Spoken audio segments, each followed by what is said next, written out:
प्रिय मित्रों, आज हम लोग क्लास 12 इंग्लिश ग्रामर से क्वेश्चन को पढ़ेंगे। इसमें क्वेश्चन लिखा हुआ है, ए फॉरेनर यानी एक विदेशी, हु जो सेटल्स यानी बस जाता है, इन ए कंट्री एक देश में, इस कॉल्ड, वह फॉरेनर क्या कहलाएगा?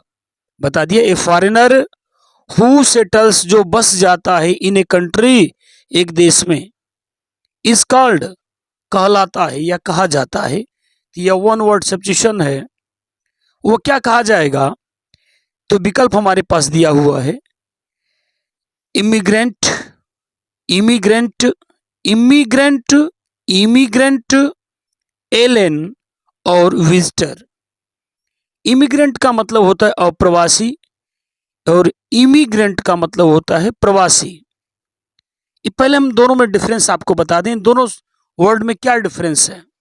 जैसे बता दिया कि भारत का कोई व्यक्ति अमेरिका चला गया और जाके वहां बस गया, तो वह व्यक्ति भारत के लिए प्रवासी होगा। लेकिन चूंकि अमेरिका में जाके बस गया है, तो अमेरिका के लिए वह व्यक्ति अप्रवासी होगा। तो यह बात आपको समझनी यहां है कि एक व्यक्ति है जो कहीं जाके बस गया है, तो उस देश के लिए वो व्यक्ति क्या कहलाएगा? तो वो अप्रवासी कहलाएगा, जिसे हम कहेंगे इमिग्रेंट। अतः यह फर्स्ट जो विकल्प है यह सही होगा। अब आते हैं हम लोग इसके क्वेश्चन बी पर। बी क्या है? टू डाई इन हार्नेस, यह फ्रेज दिया हुआ है। To die in harness means, इसका मतलब पूछ रहा है क्या होगा? टू डाई इन हार्नेस का मतलब होता है कार्य करते हुए, सेवा में रहते हुए मर जाना। यानी कोई व्यक्ति सर्विस पीरियड में है और कार्य करते समय, सेवा करते समय मर जाता है, तो उस व्यक्ति को हम टू डाई इन हार्नेस कहेंगे। तो टू डाई इन हार्नेस का मतलब सेवा में रहते हुए मर जाना, यानी कार्य करते हुए मर जाना। तो हमारे पास यहाँ विकल्प दिए गए हैं, डाइंग यंग यानी कम उम्र में मर जाना, इन एक्सीडेंट एक दुर्घटना में, एक दुर्घटना में कम उम्र में मर जाना, या to die while in service, सेवा में रहते हुए मर जाना, यानी नौकरी कर रहे हो और नौकरी पीरियड में ही मर जाए, वही बातें बताई गई। To die while in service यानी सेवा में रहते हुए मर जाना। To be taken by service, service मिल जाना। प्रीमेडिएटेड मर्डर यानी नियोजित हत्या।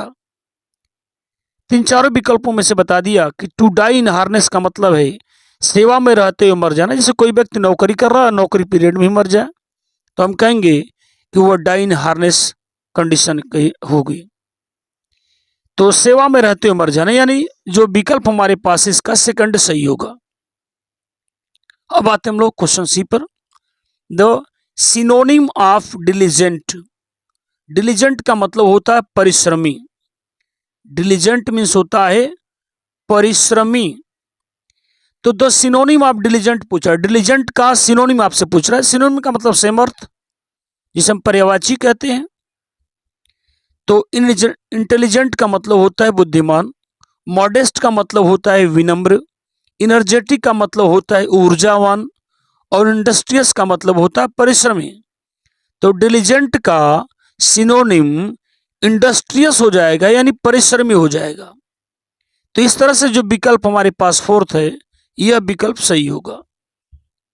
वाक्य दिया गया, सेंटेंस हमको दिया गया है कि कैटल्स और ग्रेजिंग यानी पशु चर रहे हैं, इन द फील्ड, खेत में, खेत में या मैदान में पशु चर रहे हैं। Which word in the sentence is error, which word कौन सा शब्द, इन द सेंटेंस वाक्य में, यानी इस वाक्य में कौन सा वर्ड इज इरर गलत है। तो ये आपको विकल्प बताया। देखिए ये सिंटेक्स दिया गया है, कैटल्स आर इन द, ये चारों वर्ड इसमें शामिल हैं। तो इसमें से क्या गलत है, इसकी बात की जा रही है। तो इसमें जो कैटल शब्द इस्तेमाल किया है, इसमें एस नहीं होना चाहिए, ये एस गलत है। क्योंकि सिंगुलर और प्लूरल दोनों में कैटल शब्द भी इस्तेमाल होता है। कैटल शब्द, उसमें एस नहीं जोड़ते हैं।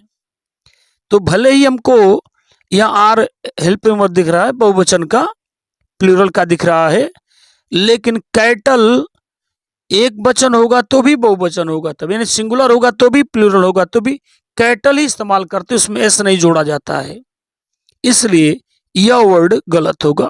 तो इसका जो फर्स्ट विकल्प है यह सही है। तो इस वाक्य में, इस सेंटेंस में कौन सा वर्ड गलत है? तो कैटल्स गलत है, वहां कैटल होना चाहिए, क्योंकि सिंगुलर और प्लूरल दोनों में कैटल शब्द इस्तेमाल होता है, एस नहीं लगता है। अब आते हम लोग इसके लास्ट क्वेश्चन पर। The antonym of inevitable. Inevitable का मतलब होता है अपरिहार्य, जिसे टाला न जा सके। जैसे कोई ऐसा आवश्यकता हो जिसको टाला ना जा सके। इनइवाइटेबल, अपरिहार्य, यानी जिसे टाला ना जा सके या अनिवार्य कह सकते हम उसको। इसका मतलब क्या है? 4 विकल्प बता दिया गया। तो एवॉइडेबल मीन्स होता है परिहार्य, यानी जिसको टाला जा सके। यह अपरिहार्य है, जिसे टाला न जा सके, और यह परिहार्य है, जिसे टाला जा सके। जैसे कोई काम हम करना है, उस काम को हम टाल नहीं सकते, जरूरी है, बिल्कुल अनिवार्य है, तो वह अपरिहार्य है। तो अपरिहार्य का एंटोनिम माने विलोम क्या होगा? परिहार्य होगा। तो यह विकल्प फर्स्ट हमारा सही होगा, एवॉइडेबल। यानी इनइवाइटेबल का एंटोनिम क्या होगा? एवॉइडेबल होगा। अन्य भी जो विकल्प आपके पास है, जैसे अननेसेसरी, अनावश्यक, अनसर्टेन, अनिश्चित, इनसेपरेबल, न पृथक होने योग्य, तो इनइवाइटेबल का जो एंटोनिम होगा वो क्या होगा? एवॉइडेबल होगा। तो यह विकल्प फर्स्ट सही होगा। उम्मीद करते हैं ये सारे प्रश्न आपको समझ में आ रहे होंगे।